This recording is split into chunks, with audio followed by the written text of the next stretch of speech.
Hello, welcome back to Chamber of Chess channel. And today I'm going to show you the last game I played in Stepan Aleichen's Memorial. It was in 2014. Otherwise, it was also called the Jermuk Open.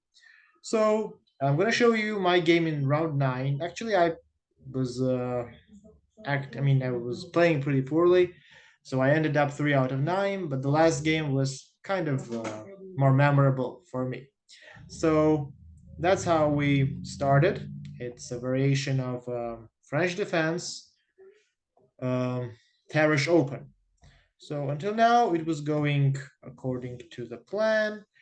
So the most popular move here is Queen d6, and the normal development is just castle, Knight f6, Knight b3, Knight c6, and White gets back the pawn. Sometimes engine goes for this variation, so playing endgame, but I really prefer keeping the queens and just get from this position.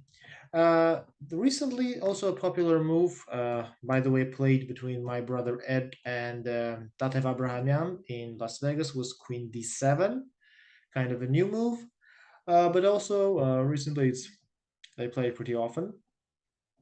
So Queen d8, I think it looks a bit passive. That's why I don't like it, but that's how he played. So castle and this kind of normal development. I got the pawn back. Bishop f4 is the first line, first engine line, because, yeah, I think that the bishop here looks very active on the diagonal. And a6, because I have a potential threat knight b5, go for a fork.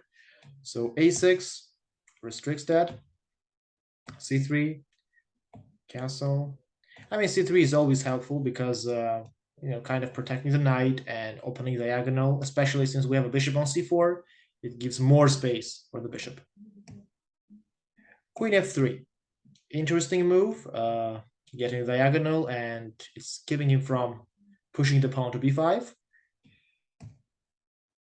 Queen b6. I'm not really sure this is a good move because I think that black should really think about developing the bishop, connecting the rooks, putting them on c8, d8, getting to a center, b3. I really thought during the game that this good move, but later I was considering bishop b3.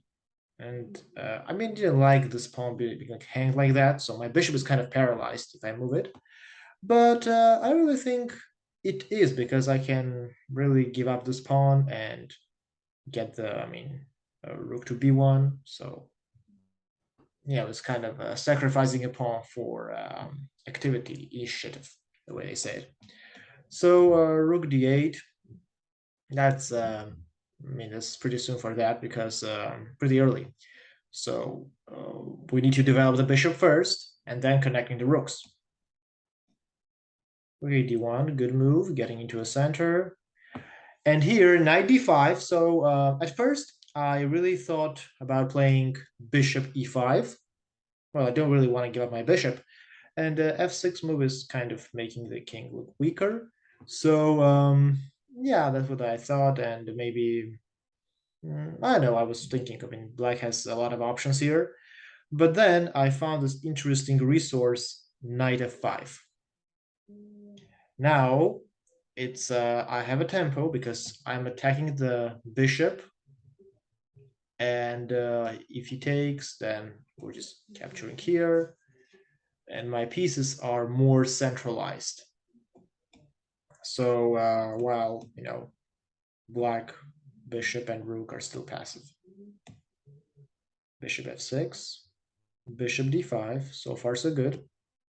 Rook d5. Here, engine shows that knight e3 was a really good resource because you can tell that you have a good position when you can attack enemy pieces over and over. You keep pressing, pushing, attacking. It means that obviously you hold the initiative. And that's actually what could happen because my next move would be knight c4 that I completely missed. I missed the whole idea because I went after. I'm going to show it to you later. So queen c5, trading rooks, rook d1, attack, knight, bishop d6 attack, bishop e5, because here it's again move with the tempo. I'm threatening to capture. If he captures me, then it's a checkmate on d8, and he's forced to go back. Then queen g3, attacking here. Bishop d7, then just I mean opening up the enemy king, and it's pretty terrible. So I played knight d6, and it gave black a chance here to play just maybe I think queen c6 so far is fine.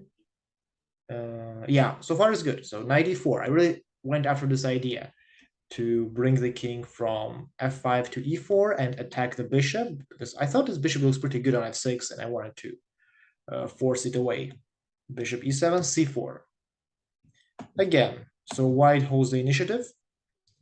But the thing is that after rook d1, black could just develop the bishop. And although white has a slight advantage, but it's really hard to make a big deal out of it. So when he played a5, this move is weird because I don't even know what his idea was. Maybe he wanted to play a4 and capture, open up his rook like this. But this bishop remains passive, and I mean, that's the square when I'm about to checkmate him. So, well, now he has the bishop, but once I take it out, it's going to be easier.